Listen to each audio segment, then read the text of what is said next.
Entre Rêve et Tourment est mon troisième roman. Il est paru en octobre 2021 aux éditions L'Harmattan. Il se déroule pendant la Révolution tunisienne. Voici l'histoire. Bastian, un jeune touriste français, fait le tour de la Tunisie en moto. Il se délecte des paysages du Djebel Ressas dans ses lacets quand, au détour d'un virage, il aperçoit le regard de détresse d'une jeune motarde sur le bas-côté. Il s'arrête et réussit à l'extirper des griffes de deux policiers véreux. Les deux jeunes sympathisent. Il apprend que Fatine est une cyberdissidente très active. Lui-même est journaliste.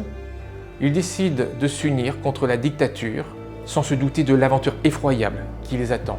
Le jour de leur rencontre, c'est le 17 décembre 2010, jour où Mohamed Bouazizi, 26 ans, s'immole par le feu pour protester contre la confiscation de son outil de travail. Construit sur la trame chronologique de l'histoire, le roman est tissé de plusieurs récits qui s'entremêlent. Il s'agit d'une aventure avec une galerie de personnages, de l'action, de la romance, mais aussi les codes du thriller, c'est-à-dire des rebondissements, de la tension. Ici, le tueur en série est une dictature et il est redoutable. Pourquoi j'ai choisi ce thème ? Lors d'un premier voyage en Tunisie, quelques mois seulement avant la Révolution, en 2010, j'ai été frappé par deux choses. Tout d'abord, mon épouse et moi-même discutions avec des étudiants à la station de bus devant l'université de Sousse, et le constat à chaque fois était le même et édifiant. Ils étaient tous diplômés, très sympathiques, brillants, mais se disaient sans avenir. Et puis l'autre chose qui me choquait également beaucoup, c'était l'omniprésence de fanions festifs et de portraits du dictateur. C'est d'ailleurs pour ça que j'ai choisi la couverture du livre. Lors de mon voyage suivant en Tunisie en 2013, j'ai eu la chance d'avoir un guide du désert qui avait été garde de Ben Ali. Il m'a raconté des anecdotes incroyables sur ce moment d'insurrection. Enfin, mes recherches n'ont fait que confirmer mon intuition du départ, c'est-à-dire que la révolution tunisienne est un terreau d'une grande richesse pour une fiction. Mes deux premiers romans ont eu un lectorat francophone, européen et américain. J'ai choisi les éditions L'Harmattan, spécialiste de l'Afrique, pour étendre ce lectorat aux lecteurs francophones d'Afrique. D'autant que le thème du printemps arabe devrait les intéresser.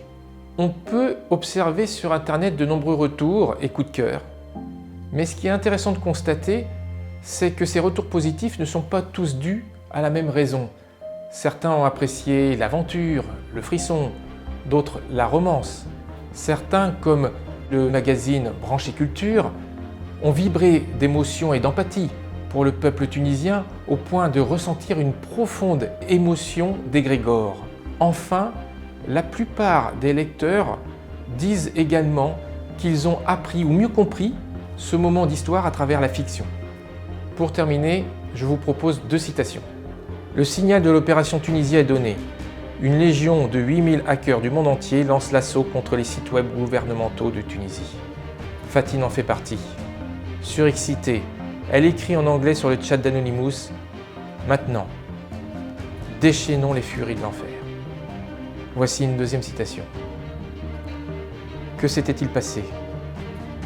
Était-ce l'amour qui l'avait rendu aveugle ou tout simplement la terrible réalité qu'au casino de la vie, on ne peut effrontément gagner à tous les coups et que le jour de payer l'addition survient immanquablement au moment où on s'y attend le moins. Merci à tous et bonne évasion.